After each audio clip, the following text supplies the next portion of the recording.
Assalamualaikum warahmatullahi wabarakatuh. Hamdan wa syukrolillah amma ba'du. Apa kabar anak-anak? Mudah-mudahan tetap dalam keadaan sehat walafiat. Amin ya rabbal alamin. Dan juga Pak Guru ucapkan selamat menjalankan ibadah puasa. Mudah-mudahan amalan ibadah puasa kita diterima oleh Allah Subhanahu wa ta'ala. Amin ya rabbal alamin.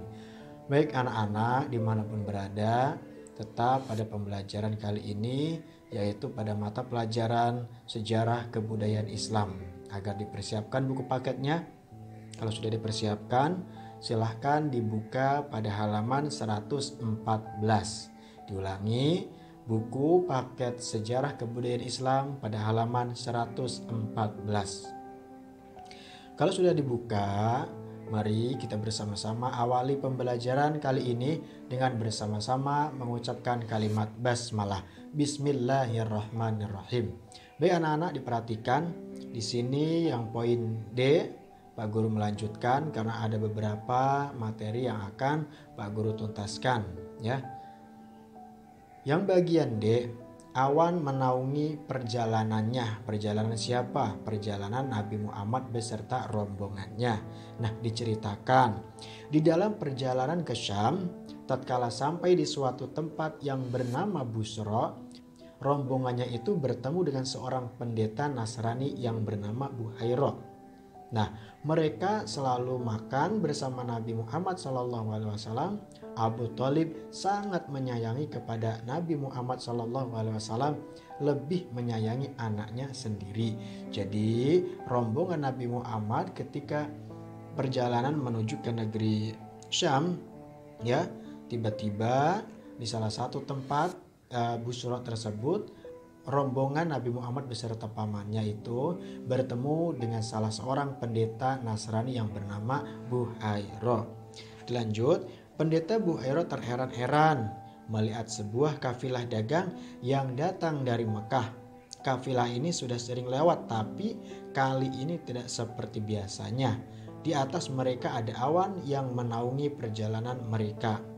Nah, sampai-sampai pendeta Nasrani yang bernama Buhairah ini keheranan, padahal kafilah ataupun rombongan orang-orang yang sedang COD-an ke negeri Syam, yaitu bahwasanya rombongan tersebut berasal dari rombongan Mekah.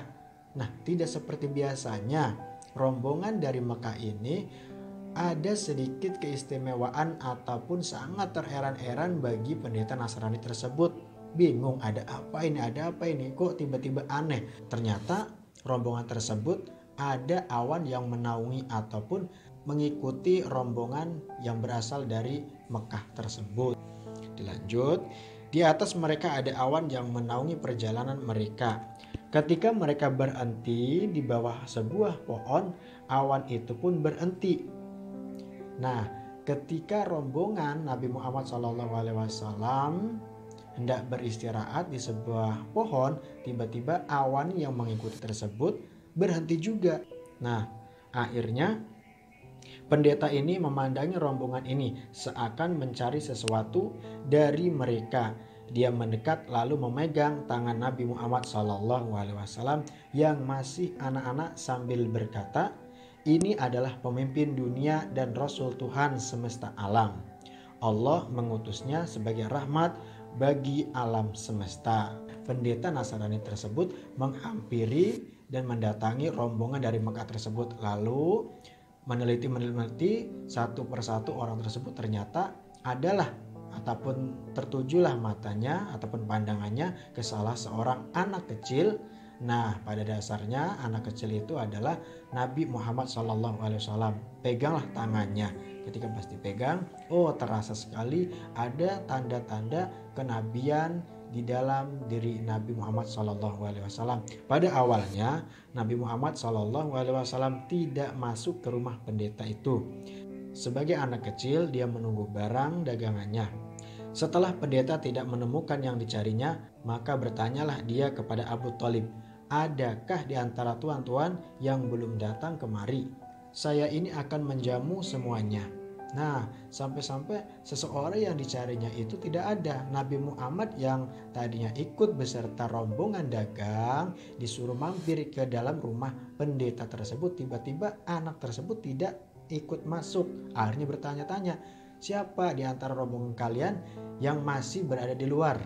Ya, Nabi Muhammad karena usianya masih kecil, taruhlah anak bawang disuruh menunggu barang dagangan dari rombongan Abu Thalib. Akhirnya bertanya pendeta Nasrani tersebut kepada Abu Thalib.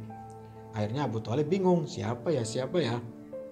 Oh iya, kata Abu Thalib, ada seorang anak kecil, yaitu keponakan saya sendiri, kata Abu Thalib. Dia sedang menunggu barang dagangan. Nah, akhirnya pendeta tersebut menjawab apa yang telah diutarakan oleh Abu Thalib tersebut. Bawalah dia kemari, sekalipun dia masih anak-anak. Akhirnya pendeta Nasrani tersebut menyuruh ataupun memerintahkan Abu Thalib untuk mempersilahkan masuk Nabi Muhammad yang sedang berada di luar. Maklum anak bawang masih kecil. Akhirnya pendeta Nasrani tersebut menyuruh Nabi Muhammad untuk masuk ke dalam rumah pendeta Nasrani. Kemudian Nabi Muhammad SAW datang ke tempat pendeta itu. Setelah berhadapan muka dengan pendeta, maka pendeta itu memperhatikan gerak-gerik dan sifat-sifat serta tanda yang dicarinya. Semuanya itu terdapat pada diri Nabi Muhammad SAW. Ketika Nabi Muhammad SAW memasuki rumah pendeta tersebut, akhirnya pendeta Nasrani memperhatikan dari ujung rambut sampai ujung kaki, dari gerak-geriknya, dari sifatnya, dari apanya itu, dari tanda-tandanya. Oh, ternyata ada salah satu tanda yang cikal bakal Nabi Muhammad akan menjadi seorang nabi dan rasul. Pendeta itu memuji-muji Nabi Muhammad SAW. Pendeta itu memberi nasihat kepada Abu Thalib, dia akan menjadi umat di kemudian hari. Jika diketahui oleh orang Yahudi bahwa dia akan menjadi rasul di kemudian hari, mereka akan berusaha untuk membunuhnya. Orang Yahudi mempunyai sifat buruk. Mereka menginginkan orang yang menjadi rasul itu hendaknya dari kalangan Bani Israel saja. Jadi pendeta Nasrani memberitahukan ataupun berbicara empat mata kepada Abu Thalib, harus dijagalah Nabi Muhammad ini. Jangan sampai keberadaannya diketahui oleh orang-orang Yahudi. Alasannya apa? Alasannya kenapa Nabi Muhammad selalu diincar oleh orang Yahudi? Karena orang Yahudi tidak akan rela bahwasanya akan ada nabi dari kalangan di luar dari orang-orang Yahudi tersebut. Nah, jangan sampai terdengar tanda-tanda kenabian ini ke telinga orang-orang Yahudi. Khawatir nyawa Nabi Muhammad akan hilang ataupun dibunuh. Baik, itu saja yang dapat Pak Guru sampaikan terkait pembelajaran sejarah kebudayaan Islam. Mudah-mudahan sedikit bermanfaat. Untuk mengakhiri pembelajaran kali ini, mari kita bersama-sama mengucapkan kalimat hamdalah. Alhamdulillahirabbil alamin. Mudah-mudahan anak-anak semua diberi kesehatan oleh Allah Subhanahu wa taala dan diberi kekuatan dalam menjalankan ibadah puasa. Amin ya rabbal alamin. Pak Guru akhiri, wassalamualaikum warahmatullahi wabarakatuh.